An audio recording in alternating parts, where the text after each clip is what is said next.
All right, so I've been racing this thing for, I don't know how many hours I have on it. I think I have 4 or so races plus some testing time on it. I think it's roughly 20 hours on it.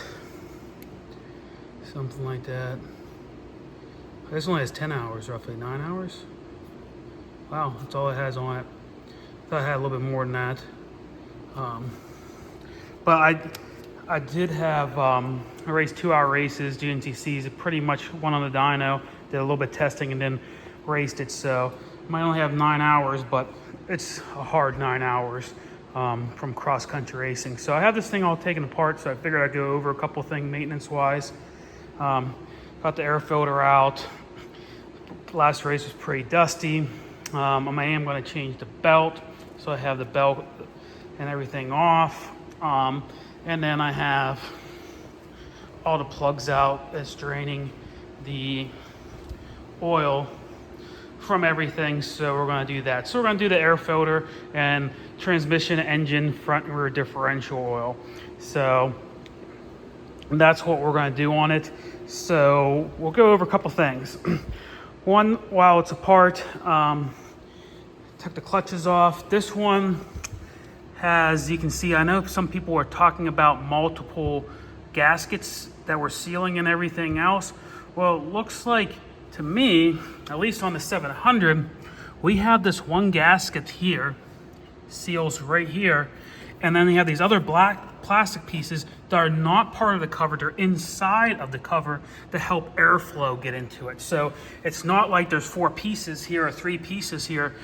It's for the clutch cover, there's one cover and the other pieces are just inside there to help direct it. Now that might be different on the 1000s that came out. So we will have to look at that a little bit more.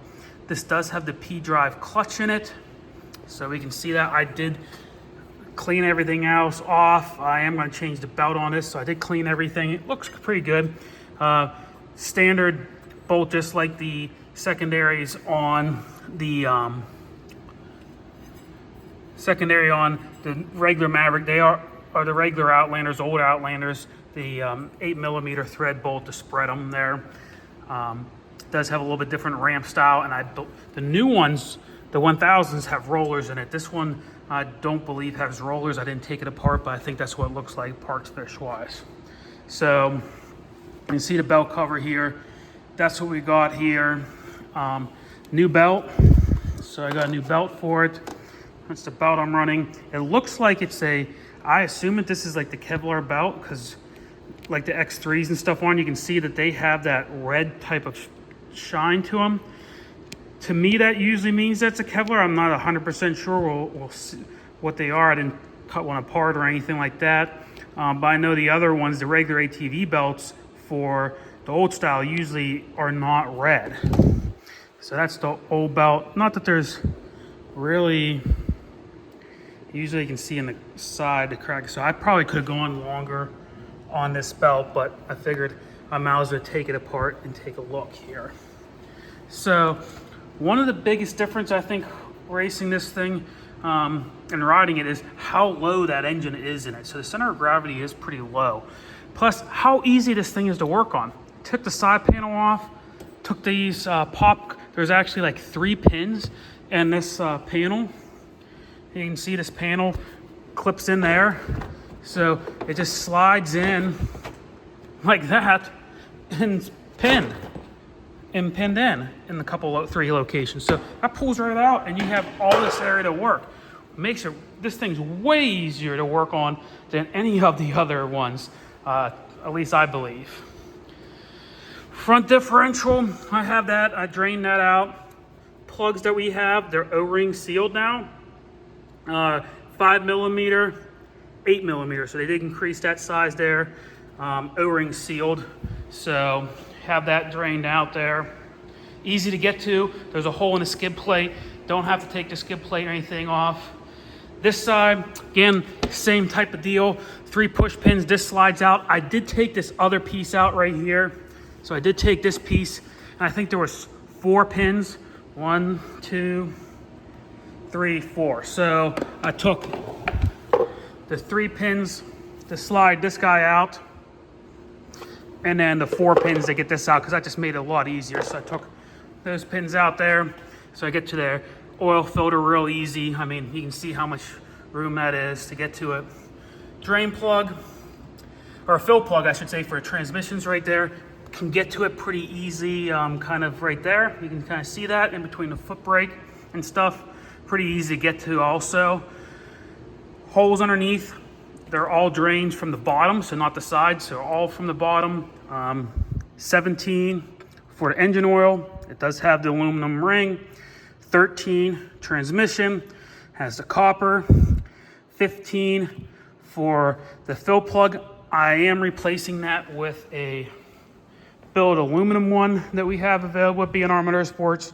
So I got a anodized black one that is going in place because they do get stripped out over time. And in the back, very similar, 5mm back one. All the fluids look very well in this. There is some stuff on the rear differential. The front looked actually the worst, I would say, maybe because the visco lock and, you know, clutches. So 8mm Allen, and then 5mm Allen on that one. It looks like it didn't really get stamped that deep, but it came right out. The fill plug right there, and in the front side, the fill plug is right there. So pretty easy to work on this thing. I mean, tool-wise, to get all this apart, I like the swivels. You don't have to.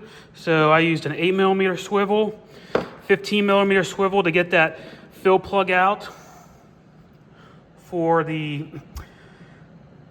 transmission, or gearbox, not transmission. I know people are gonna yell about that because it's not a transmission, it's a gearbox. We have my, this is a perfect size. You don't have to, you could use a regular one and use a small extension. That way you can get away from the frame, but 8mm, 5mm. I use my trusty screwdriver and pair of side cutters to pull the pins. I have a fancy tool somewhere, but I always just use those. Extension, long extension, I like to use the long extension with the Wobble 8 to get the belt boxes off. Makes it real easy. 17 oil, engine oil. 13 I used for the gearbox or transmission oil. And then I used the 13 for the spreader bolt, 1/4 inch for the spreader bolt to change the belt. And then just the ratchets for that. Didn't even need that. I had another 5mm out, but I just used the long ones. Have my adapter, so when I do torque this, that I can torque everything. I am a firm believer in torquing all the drain plug bolts. If you torque them, I never had one fall out. So torque them, that way you don't get over tighten and everything else, and I can't blame anyone besides the owner's manuals. Didn't have the owner's manuals for the torque specs, so I can do that. Did clean the air filter, so I dusted this out. Probably going to get a new one here shortly. It's not terrible. I do like to grease the lip. This one sits in there very nice, so it does sit in there very nicely because it has a part that sticks out, so I doubt you'd ever have to do that, and it's a foam rubber material, but I do usually grease a little bit. I cleaned the outer filter with the Maxima filter cleaner. That's what I like to use. Letting it dry, I'll use the Fab 1 spray on oil filter on that pre-filter there. Then oil-wise, it says you can use 75-140 or 75-90 in the gearbox or the transmission. I know it's a gearbox, but people like to call it transmission too. Whatever, I don't care. Just want to make sure that people know that I'm not an idiot, I guess. I love these. We have a bunch of these at the shop that we actually bought in bulk. So it screws on to these, or I can screw it on to my my funnel, but I can screw right on to any of these. So that's perfect to get in places. So this is going to be my gearbox, my center gearbox, or what people call the transmission. This will be front and rear, is what they're recalling this now, in the front and rear. I'm running I like the Amsoil stuff. I don't care, other good stuff too. 540 in the engine, since this is going to be raced. It's probably the better. You can go down to 0-40 for cold, or you can go up, but that would be a good all-around general one. And then a 152 oil filter will be changing that out. So that's what I got. Tool-wise, obviously, impact, so I can get those belt boxes off real quick. Everything else just on hand, and the air to blow out that filter from the inside out. Don't blow it from the outside in, you know. Clean side out, and then I blew off the belt box and inside the belt box there. So what we got, that it does take about 3 quarts of oil, looks like, in the owner's manual. I'll try to put some stuff at the end, maybe the torque specs at the end, so people can have them, and the quantities of what everything takes, and maybe even like the current pricing of what everything is here. But this is way, to me, faster and easier to do fluid changes and maintenance on, and the work on, than the G2 or the G1 platform. I mean, like, just look at that, how much easy it is to get to that side there. I mean, pretty nice. And then you can see where that second cylinder, I guess, is going to go. Pretty much straight up at an angle right there is where that other cylinder is going to go. So we'll get these all changed, and then I'll talk about what my thoughts are after racing this thing for a little bit. I did have to go get a 1/4 inch torque wrench, because the drain plug is actually 24 inch-pounds. So I had to get an adapter so I could torque that correctly. Made a little bit of a mess on the floor while I was letting it drain, or not while I was letting it drain, when I was filling the back differential up. So I should have extended this out. This actually extends out before I put it on there, but live and learn. First time I did it. So we're gonna go wash it off some. Came to the shed, I mean, got the big guy turned on here. Clean this plastics off. We have an issue down below there where I messed it up, and over here. So clean this thing up so we don't have any oil.